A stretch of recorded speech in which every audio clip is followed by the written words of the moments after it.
ସବୁଠୁ ବଡ଼ ପାପ କ'ଣ? ଶାସ୍ତ୍ର ଅନୁସାରେ ଲୋଭ। ଲୋଭ। ସବୁଠୁ ବଡ଼ ପୁଣ୍ୟ କ'ଣ? ଗୋଟିଏ ଶବ୍ଦରେ କ୍ଷମା। ଗୋଟିଏ ଗୋଟିଏ ଶବ୍ଦରେ ଆମକୁ ଏତେ ପଢ଼ିବା ବୁଝିବା ଦରକାର ନାହିଁ। ଯାହା ହେଇଛି କ୍ଷମା କରିଦିଅନ୍ତୁ, ବଡ଼ ପୁଣ୍ୟ। ସେ କାହିଁ ଏମିତି ଗଲା ନା, ଧରି ବସନ୍ତୁ ନାହିଁ, ତାକୁ କ୍ଷମା କରିଦିଅନ୍ତୁ, ଦେଖିବେ ମନରେ ଶାନ୍ତି ଆସିଯିବ। ପିଟର ମିଲର ଆଉ ୱାସିଂଟନ, ଜର୍ଜ ୱାସିଂଟନ ରାଷ୍ଟ୍ରପତି ହେଲେ। ପିଲାଦିନ ସ୍କୁଲ ସାଙ୍ଗ, କଲେଜ ସାଙ୍ଗ ଏତେ ସାଙ୍ଗ ନୁହନ୍ତି, ସ୍କୁଲ ସାଙ୍ଗ ହିଁ ସାଙ୍ଗ, ନାଇଁ କି? କିନ୍ତୁ ଇଏ ଆସ୍ତେ ଆସ୍ତେ ବଡ଼ ହେଲା ପରେ ପାଦ୍ରୀ ହେଇଗଲେ, ବିଶପ ହେଇଗଲେ ପିଟର ମିଲର। ଆଉ ଇଏ ହେଲେ ରାଜନୈତିକ ନେତା ହେଇକି ରାଷ୍ଟ୍ରପତି। ଆଉ କିନ୍ତୁ ଜଣେ ଥାଆନ୍ତି ଯେ ଆଧ୍ୟାତ୍ମିକ ଦିଗରେ ଯିବ, ତାର ଶତ୍ରୁ କିଛି ବାହାରିବେ। ହୁଇଟମ୍ୟାନ୍ ବୋଲି ଜଣେ ଥାଆନ୍ତି, ସେଇ ପିଟର ମିଲର ନାଁରେ ବହୁତ କହନ୍ତି, ବହୁତ ବିରୁଦ୍ଧରେ କହନ୍ତି, ତାଙ୍କର ଲେଖନ୍ତି, ଛାପନ୍ତି। ଏଇଟା ତ ସଂସ୍କାର ହେଇଗଲା। ଆଉ ଯିଏ ଭୁଲ କରିବ ସେ ତ ଭୁଲ କରିବେ କରିବ, ନାଇଁ? ଅନ୍ୟ ଗୋଟେ ଭୁଲ କରୁ କରୁ ତାଙ୍କୁ ଫାଶୀ ଦଣ୍ଡ ହେଇଯାଇଛି, କାରୁ ହୁଇଟମ୍ୟାନ୍କୁ। ପିଟର ମିଲର କଲେ, ଆଙ୍କ ତ ସବୁବେଳେ ନିନ୍ଦା କରୁଥିଲା, କିନ୍ତୁ ଇଚ୍ଛା ହେଲା ଯେ ଫାଶୀଟା କିନ୍ତୁ ପାଇଯିବ, ସାଙ୍ଗ ତ ଅଛି, ସାଙ୍ଗ ସ୍କୁଲରେ ପଢ଼ୁଥିଲେ ନା, ସେ ତ ରାଷ୍ଟ୍ରପତି ଏଇଟା କ୍ଷମା କରିଦେଇପାରିବେ, ଜେଲ୍ ଦଣ୍ଡ ହେଇଯିବ, ଫାଶୀ ହେବନି ଆଉ। ସେ ଚାଲିଲେ 62 ମାଇଲ ଚାଲିଛନ୍ତି ଫିଲାଡେଲଫିଆରୁ, ଯାଇକି ତାଙ୍କ ପାଖରେ ଯାଇ ପହଞ୍ଚିଲେ। କହିଲେ ଯେ ମୁଁ ଗୋଟେ ଅନୁରୋଧ କରିବାକୁ ଆସିଥିଲି, ଆଉ ହୁଇଟମ୍ୟାନ୍କୁ ଫାଶୀ ଦଣ୍ଡ ହେଇଯାଇଛି, ଆଉ ଆପଣ ତାକୁ କୋହଳ କରି, ତମେ ତାକୁ କୋହଳ କରିକି ପାରିବ, ପିଲାଦିନ ସାଙ୍ଗ। ଆଉ କହିଲେ ନାଇଁ, ଏତେ ଜଘନ୍ୟ ଯେ ସେଇଟା ମୁଁ ମୁକୁଳେଇ ପାରିବି ନାହିଁ, ମୁଁ ଖଲାସ କରିପାରିବି ନାହିଁ। ଯେତେବେଳେ ସେ ମନ ଦୁଃଖ କରି ଉଠୁଛନ୍ତି, କହିଲେ ସିଏ ସବୁବେଳେ ମୋତେ ମୋ କୁତ୍ସାରଟନା କରେ, ମୋତେ ଗାଳି ଦିଏ, ମୋତେ ଖବରକାଗଜରେ ଛାପେ। କହିଲେ ଏମିତିଆ ଲୋକର ଯେ କ୍ଷମା ପ୍ରାର୍ଥନା କରୁଛି, ସିଏ ତ ମଣିଷ ନୁହେଁ, ଦେବତା। ଦେବତାର ଅନୁରୋଧ କେମିତି ଏଡ଼େଇ ଦେବି? ତେଣୁ କ୍ଷମା କରିଦେଲି। ଏତେ ବଡ଼ ଶତ୍ରୁ, ଯିଏ ସବୁବେଳେ ନିନ୍ଦା କରେ, ଖବରକାଗଜରେ ଛାପେ, ବକ୍ତୃତା ଦିଏ, ତାର ଜୀବନ ରକ୍ଷା ଯିଏ କରିବାକୁ ଆସୁଛି, ସିଏ ତ ମଣିଷ ନୁହେଁ, ଦେବତା। ଦେବତାଙ୍କ ଅନୁରୋଧ କେମିତି ଏଡ଼େଇ ଦେବି? କ୍ଷମା କରିଦେଲି। ତେଣୁ କ୍ଷମା ହେଉଛି ସବୁଠୁ ବଡ଼ ପୁଣ୍ୟ। ଯାହା ହେଇଛି ଟିକେ କ୍ଷମା କରିଦିଅନ୍ତୁ, କ'ଣ ହେଲା ଅସୁବିଧା? ପାଖରେ ଦୁଇଟା କ୍ୱାର୍ଟର, ଭୁବନେଶ୍ୱରରେ ଏମିତି ସବୁ କ୍ୱାର୍ଟର ହାଲଟ ହେଇଛି। ଜଣଙ୍କର ସେ ସୁନ୍ଦର ବଗିଚାଟେ କରିଛନ୍ତି, ଆଉ ଜଣଙ୍କର ଅଭ୍ୟାସ ଗାଈ ପାଳନ୍ତି। ଆଙ୍କ ଗାଈଟା କେବଳ ଗେଟ୍ ଖୋଲା ହେଇଛି, ଖୋଲି ଯାଇକି ତାଙ୍କ ବଗିଚାଟା ଖାଇଛି। ହବ ସେ ଗାଈଟାକୁ ଧରିକି ଆଇଲେ, କହିଲେ ଆଜ୍ଞା ଆଉ ଗାଈଟାକୁ ରଖିବେ, ଆଉ ସେ ଯାଇ ବଗିଚାଟା ନଷ୍ଟ କରିଦେଇଛି।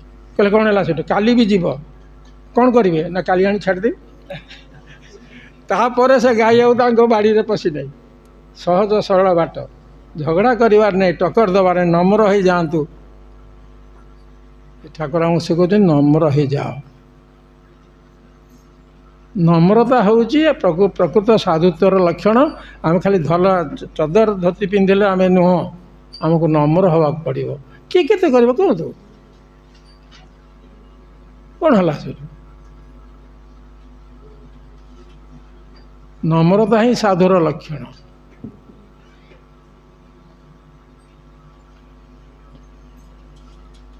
ସୁଖରେ ଦୁଃଖରେ ମାନବ ଜୀବନ ଆବୃତ, ତେଣୁ ପ୍ରକୃତ ଜୀବନ ପରିବର୍ତ୍ତେ ଜୀବ ସୁଖ ଦୁଃଖର ଭୋଗାବସ୍ଥାକୁ ଜୀବନ ନାମରେ ଅଭିହିତ କରେ। ଜୀବନ କିନ୍ତୁ ତଦ୍ରିତ ଚୈତନ୍ୟ ସ୍ୱରୂପ। ଭଗବାନଙ୍କ ଇଚ୍ଛା ବ୍ୟତୀତ ପତ୍ରଟିଏ ମଧ୍ୟ ହଲେ ନାହିଁ, ଆଖିର ପଲକଟେ ମଧ୍ୟ ପଡ଼େ ନାହିଁ। ସତରେ ତାଙ୍କର ମଙ୍ଗଳ ବିଧାନ ଯାହା ସଂସାଧିତ ହେଉଛି, ସେଥିପାଇଁ ଅନୁଶୋଚନା କରିବା ମୂଢ଼ର କାର୍ଯ୍ୟ। ତାଙ୍କ ଇଚ୍ଛାରେ ଯାହା ସମ୍ପାଦିତ ହେଉଛି, ତାହା ବିପଦ ନୁହେଁ, ସମ୍ପଦର ନିଦାନ। ତା ନିଷ୍ଠୁରତା ନୁହେଁ ଦୟାର ଅମୃତ ଧାରା। ଜାହାଜ ବୁଡ଼ିଗଲା, କୌଣସି ମତେ 2 ଜଣ ବଞ୍ଚିଗଲେ ଯାଇକି ସେଇ ସମୁଦ୍ର ଭିତରେ ଦ୍ୱୀପ ତ ନୁହେଁ, ଗୋଟେ ଛୋଟ କାଟରେ ପଠା ହେଇଯାଇଛି, ସେଇଠି ଲାଗିଲେ ରହିଗଲେ। ତା ଭିତରେ ଜଣେ ଥିଲେ ଈଶ୍ୱର ବିଶ୍ୱାସୀ, ଜଣେ ଥିଲେ ଈଶ୍ୱରକୁ ବିଶ୍ୱାସ। କି ଈଶ୍ୱର? ଯଦି ଆମେ ବୁଡ଼ିଗଲା ତ ଏତେ ଡାକିଲୁ ଓ ଗଡ଼ ସେମି କାହିଁ ଗଡ଼ ହେଲା, କେତେ ମରିଗଲେ ଆମ ଆଗରେ, ଏତେ ଯାତ୍ରୀ ମରିଗଲେ, ଏତେ ମରିଗଲେ, ସେ ମୋତେ ବିଶ୍ୱାସ କରନ୍ତି ନାହିଁ। କିନ୍ତୁ ଇଏ କହନ୍ତି ନା, ଅଛି ଈଶ୍ୱର ଅଛନ୍ତି। ସେଇ ପଠାତରେ ଯେଉଁ ଆବୁରୁ ଜାବୁରୁ ଗଛ ଥିଲା, ପତ୍ର ଖାଅ ଫଳ ଖାଅ ବଞ୍ଚିଲେ, କେହି ନା କିଏ ଜଣେ ଆସିଲେ ତ ହେବ, ଚାରିଆଡ଼େ ତ ସମୁଦ୍ର, ତାଙ୍କୁ ଉଦ୍ଧାର କରିବ କିଏ? ଦିନେ ଦେଖିଲେ ସେ ଯେଉଁ ଝୁମ୍ପୁଡ଼ି କରିକି ରହୁଥିଲେ, ଗଛ ଡାଳ ଭାଙ୍ଗିକି ତାରି ଭିତରେ ରହୁଥିଲେ, ସେଟା ଜଳୁଛି। କହିଲେ, ରାଗିଗଲେ ଯେ ଈଶ୍ୱର ବିଶ୍ୱାସୀ ନୁହନ୍ତି। କହିଲେ, ଆରେ ଇଏ ଅବସ୍ଥା ତ ପକେଇଲ, ଖାଉଛୁ ତ ପତ୍ର ଖାଇକି ବଞ୍ଚିଛୁ, କେଉଁଦିନ ସରିଯିବ। ଗୋଟେ ଝୁମ୍ପୁଡ଼ି କରିକି ରହୁଥିଲୁ ଯେ ତାକୁ ବି କେମିତି ନିଆଁ ଲଗେଇଦେଲେ। ସାର ଯେ ଈଶ୍ୱର ବିଶ୍ୱାସୀ ସେ କହୁଛନ୍ତି ନାଇଁ ରେ, କ'ଣ ଗୋଟେ ଈଶ୍ୱରଙ୍କର କ'ଣ ଗୋଟେ ଇଚ୍ଛା ଥିବ ନା ଚୋପାଟା କି ଈଶ୍ୱର କ'ଣ? ଈଶ୍ୱର ଯଦି ଥାଆନ୍ତେ କ'ଣ ଆମେ ଥାଆନ୍ତୁ? ତା ପରଦିନ ଗୋଟାଏ ଡଙ୍ଗା ଲାଗିଲା ସେଠି। କ'ଣ ନା ଆମେ ଏମିତି ଆସିଥିଲୁ, ଦେଖିଲୁ ଗୋଟେ ଧୂଆଁ ବାହାରୁଛି ମାନେ କିଏ ଜଣେ ଥିବ ତ? ହଁ, ଯେଉଁ ଧୂଆଁ ବାହାରି ନା, ଧୂଆଁଟା ଦେଖିକି ସିଏ ଆସିଛନ୍ତି। ଇଏ ଈଶ୍ୱର ବିଶ୍ୱାସୀ କହୁଛି ଏଇଟା ହେଇଛି ମାନେ ଈଶ୍ୱରଙ୍କ ଇଚ୍ଛାରେ ହେଇଛି, କିଛି ଗୋଟେ ଫଳ ଥିବ। ଇଏ କହୁଛି ଈଶ୍ୱରଙ୍କର ବିଶ୍ୱାସ ନାହିଁ। ସେ କିନ୍ତୁ ଆସିଲେ ଏବଂ ତାଙ୍କୁ ଉଦ୍ଧାର କରିଥିଲେ। ତାଙ୍କ ପ୍ରତି ବିଶ୍ୱାସ କେବେ ହରାଅ ନାହିଁ, କେବେ ବିଶ୍ୱାସ ହରାଅ। ଏଇଟା ଗୋଟେ ସତ୍ୟ ଘଟଣାଟା।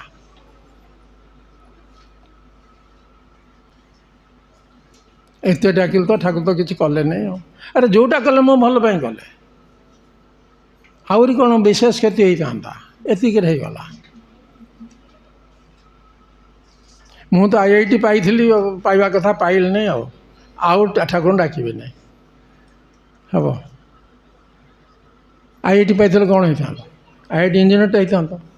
IIT ପାଇଲ ନାହିଁ, ଜେନେରାଲ ସାଇନ୍ସ ପଢ଼ିଲ, ଆଜି ବିଧାନସଭାରେ MLA ହେଲ, ମନ୍ତ୍ରୀ ହେଲ, ତମ ଅଣ୍ଡରେ IASକୁ ରଖିଲ। ଆରେ କ'ଣ ତାଙ୍କ ସ୍କିମ୍, ସେଟାକୁ ଆକ୍ସେପ୍ଟ କରିଯାଅ, ଆନନ୍ଦ ମନ୍ଦ ବିଶ୍ୱାସ ଯାଅ ସହିତ।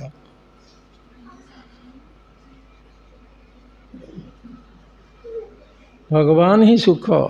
ମହାନ୍ତ ଜୀବ ତାଙ୍କର ମଙ୍ଗଳ ଦୃଷ୍ଟି ଦେଖିପାରେ ନାହିଁ ବୋଲି ତାଙ୍କ କାର୍ଯ୍ୟକୁ ବା ନିଜର ଅଦୃଷ୍ଟକୁ ମନ୍ଦ ମନେ କରି ଅଯଥା କଷ୍ଟ ଭୋଗ କରେ।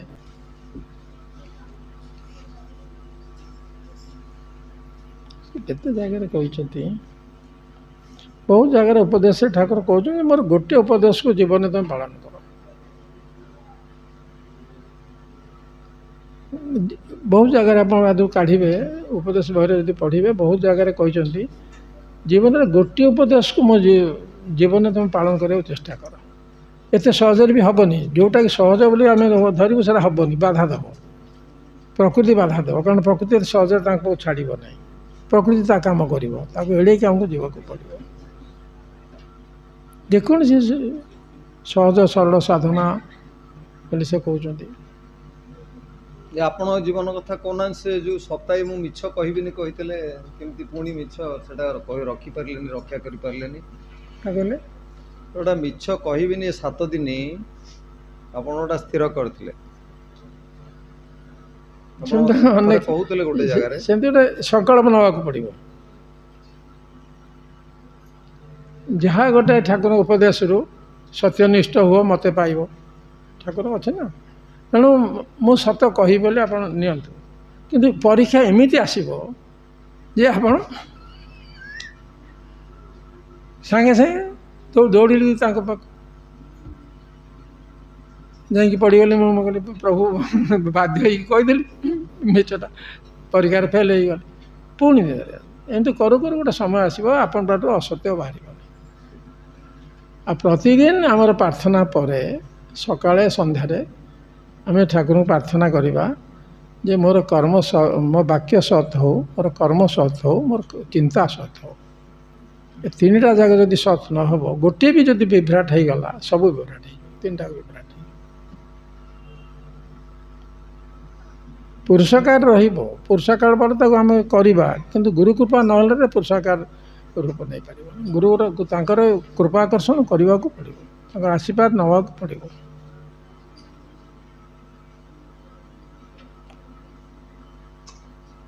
ଗୋଟେ ଏଠିକି ଆସିଗଲି, ଭଗତ କୃପାଟା କେମିତି ରହେ। ଆମେରିକାରେ ସ୍ୱାମୀ ମରିଯାଇଛନ୍ତି, ତାଙ୍କର ଅଳ୍ପ କିଛି ସମ୍ବଳ ଥିଲା, ତାଙ୍କର ଦେହାନ୍ତରେ ସବୁ ଖର୍ଚ୍ଚ ହୋଇଯାଇଛି, 3ଟି ପିଲା, କିଛି ଆଉ ନାହିଁ। ମାନେ କେମିତି ମା ଚଳେଇବ ପିଲାଙ୍କୁ, ଗଣ୍ଡେ ଖୋଇବ, ମା ତ ସବୁ ଶୋଇବ, ପିଲାଙ୍କୁ ଭୋକ ଶୋଇପାରିବନି, କେମିତି ଖୋଇବ?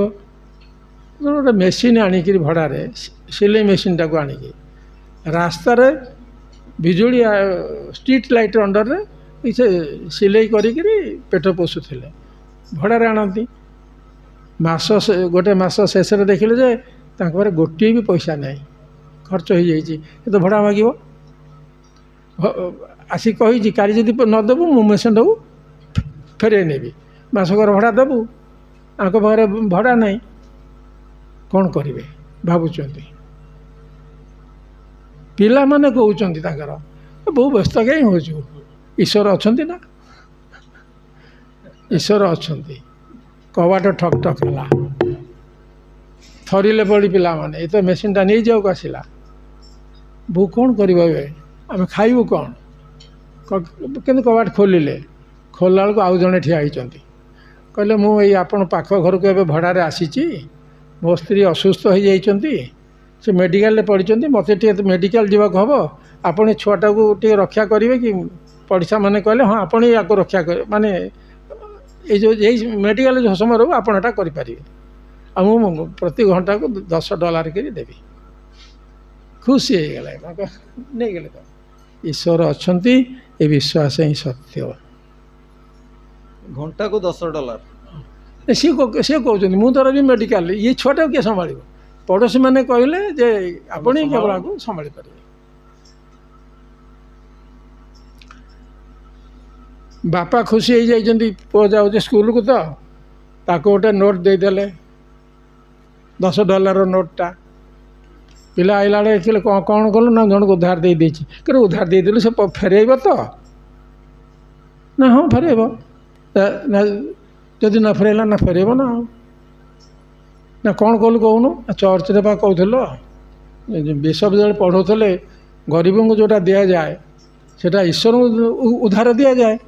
ମୋର ଗରିବ କ୍ଲାସମେଟ୍ ଥିଲା, ସେ ଫିଟା ଆଣିନଥିଲା, ମୁଁ ଦେଇଦେଲି ତାକୁ, ତେଣୁ ମୁଁ ଈଶ୍ୱରଙ୍କୁ ଉଧାର ଦେଇଦେଇଛି। କହିଲେ କି ରେ ଏତେ ବର୍ଷ ମୁଁ ଚର୍ଚ୍ଚ ଯାଇକି ଏ କଥା ବୁଝିନି, ଛୁଆଟା ବୁଝି ଯାଇଛି। ଖୁସି ହେଇକି ଆଉ ଗୋଟେ $10 ତାକୁ ଦେଲେ, କହିଲେ ମୁଁ ଜାଣିଛି ଈଶ୍ୱର ଫେରେଇବେ, କିନ୍ତୁ ଏତେ ଶୀଘ୍ର ଫେରେଇବେ ମୁଁ ଜାଣିନଥିଲି। ତେଣୁ ଯାହା ଆମେ ଏଠି ଶୁଣୁଛୁ ସେଟା କାର୍ଯ୍ୟକାରୀ କରିବାର ଅଛି। ଯାହା ଶୁଣୁଛୁ ଈଶ୍ୱର ଫେରେଇବେ ମୁଁ ଜାଣିଛି, କିନ୍ତୁ ଏତେ ଶୀଘ୍ର ଫେରେଇବେ ବୋଲି ମୁଁ ଜାଣିନଥିଲି। କହିଲେ ମୁଁ ତ ଯାଉଛି, ମୁଁ ଏଟା ଧରିନି, କିନ୍ତୁ ପୁଅ ଧରିଛି ମୋର।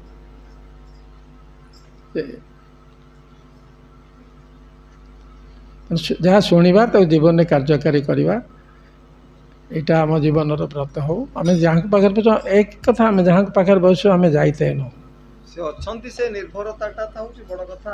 ସେ ଯେଉଁ ଉପନିଷଦର ସେ ଯେଉଁ ଦୁଃଖ ବିଷୟରେ ଗୋଟେ ଭଲ ଇଏ ଅଛି ସାଧୁଙ୍କର, କହୁଛନ୍ତି ଯେତେବେଳେ ଦୁଃଖ ଜୀବନରେ ଆସୁଛି ସେତେବେଳେ ତୁମେ କୁକୁର ପରି ନଇ ସିଂହ ପରି ହୁଅ। ସିଏ ବୁଝିପାରିଲାନି, ମୋର ତ ଦୁଃଖ, ଏ କୁକୁର ସିଂହ କଥା କେଉଁଠି ଉଠିଲା?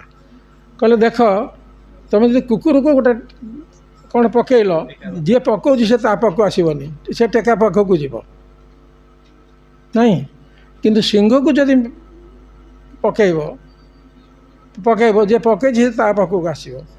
ତା'ମାନେ ଦୁଃଖଟା ଆସୁଛି, ଯିଏ ପକେଇଛି ସିଂହ ପରି ହୁଅ, ଭଗବାନଙ୍କ ପାଖକୁ ଆସ, ଭଗବାନ ଦୁଃଖ ଦେଇଛନ୍ତି ନା, ତାଙ୍କ ପାଖକୁ ଆସ। କୁକୁର ଭଳିଆ ହେଲେ ସେ ଦୁଃଖ ପାଖକୁ ଯିବ। ଭଲ ସାଧୁବାଣୀଟିଏ, ଯେତେବେଳେ ଦୁଃଖ ଆସୁକି ସୁଖ ଆସୁଛି ତୁମେ କୁକୁର ପରି ସିଂହ ପରି। ଭାଷାନିକ ବାଣୀ ଏଟା, ସିନ୍ଧ ପ୍ରଦେଶର ଜଣେ ମହାନ ସନ୍ଥ। ସେଟା ଭାଇ କୋଉ ଉପନିଷଦର ସେ ଯୋଉ କଇଁଛ ଉପାଖ୍ୟାନଟା? ମାନେ ପାଣିରେ ପକେଇଲେଣି ବି ସେ ଫୁଟୁଛି ପାଣି ଆଉ ରକ୍ଷା କରିପାରିବନି। କଇଁଛ କହୁଛନ୍ତି ଭଗବାନ ଅଛନ୍ତି। ଏଠି ବା ଇଏ ତ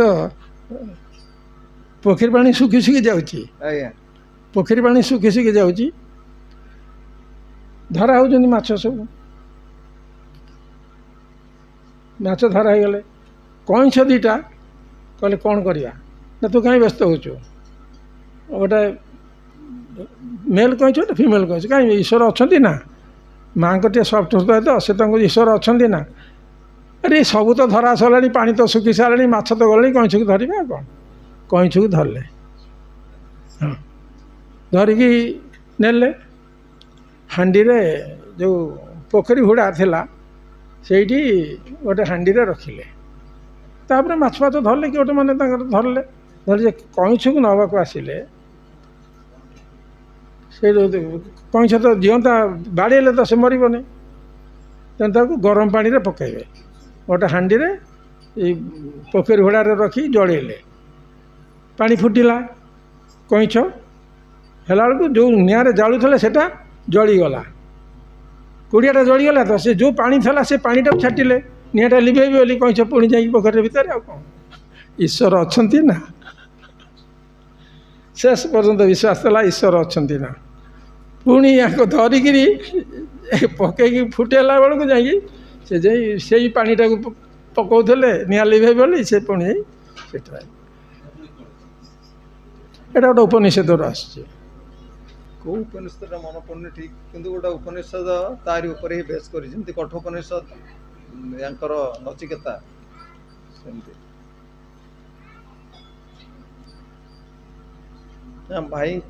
ଭାଇଙ୍କ ମନେ ପଡୁନି, ସେ କହିଲେ 6 ଦିନ ପର୍ଯ୍ୟନ୍ତ ମୁଁ ସତ୍ୟ କହିଲି।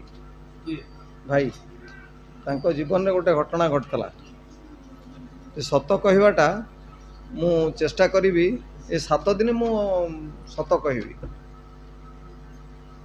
6 ଦିନ ପର୍ଯ୍ୟନ୍ତ ସତ କହିଲି, 7th ଡେରେ ଏମିତି ଗୋଟେ ଫୋନ୍ ଆସିଲା ଯେ ଟିକେ ସାର୍ଙ୍କୁ ଡାକି ଦିଅନ୍ତୁ କଥା ହେବି। କହିଦିଅ ସାର୍ ନାହାନ୍ତି ବୋଲି,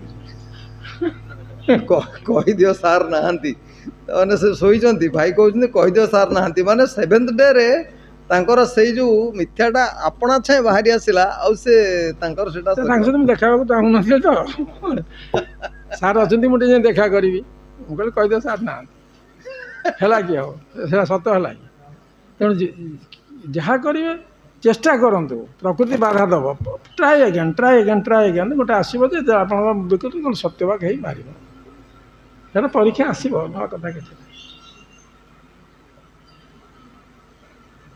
ଆଉ ପ୍ରାର୍ଥନା ଟିକେ କରନ୍ତୁ ଗାଁରେ